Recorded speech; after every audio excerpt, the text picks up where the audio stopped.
Shalom Bapak Ibu Saudara yang dikasihi Tuhan. Hidup orang percaya tidak semulus yang kita bayangkan, seperti melaju di jalan tol.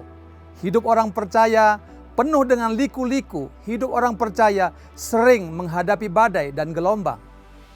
Alkitab sudah berkata bahwa lawan musuh iblis seperti singa yang berkeliling mencari orang yang dapat ditelannya. Hidup orang percaya selalu ada dalam peperangan rohani. Ada masanya kita harus melewati jalan yang terjal serta medan peperangan yang berat sehingga akhirnya kita merasa tidak mampu lagi. Tetapi tahukah kita bahwa dalam segala perkara Tuhan Yesus yang baik tetap melindungi, menjaga dan menuntun kita sehingga kita dapat melewati semuanya. Dalam kitab Mazmur 23 ayat 1-6 memberikan penjelasan kepada kita. Ayat 1-3 adalah tingkat pertama, di mana Tuhan adalah gembalaku. Di tingkat pertama ini kita melihat kebaikan Tuhan, di mana kita baru bertobat, kita merasakan kebaikannya yang luar biasa.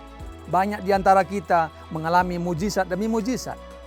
Tingkat pertama ini bisa digambarkan seperti bayi yang baru lahir atau bayi rohani. Masih ada tingkat lainnya yang akan dilewati. Mazmur 23 ayat 4, tingkat kedua, di mana kita mengalami lembah kekelaman.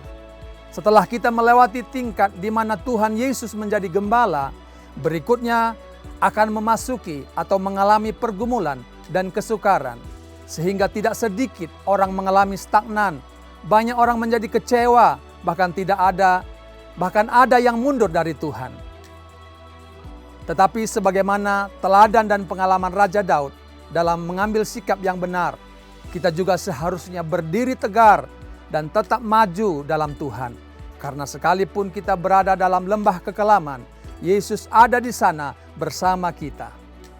Yang ketiga, Mazmur 23 ayat 5-6 adalah tingkat yang ketiga, makan di hadapan para lawan kita. Ini adalah tingkat ketiga yang paling sulit dalam kehidupan, karena kita harus makan di hadapan lawan kita.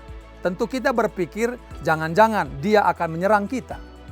Kita bersyukur di tingkat ketiga ini kita bisa belajar dari keyakinan yang kokoh bahwa tidak ada lagi yang dapat membahayakan kehidupan kita, karena kebajikan dan kemurahan Tuhan saja yang akan mengikuti seumur hidup kita.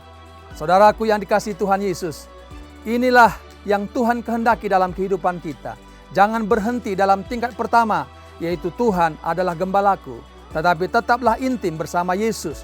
Terus maju dan bertahan sekalipun ada dalam lembah kekelaman. Sampai akhirnya kita dapat makan di hadapan lawan kita dan mengalami kemuliaan Tuhan yang luar biasa untuk selama-lamanya. Amin.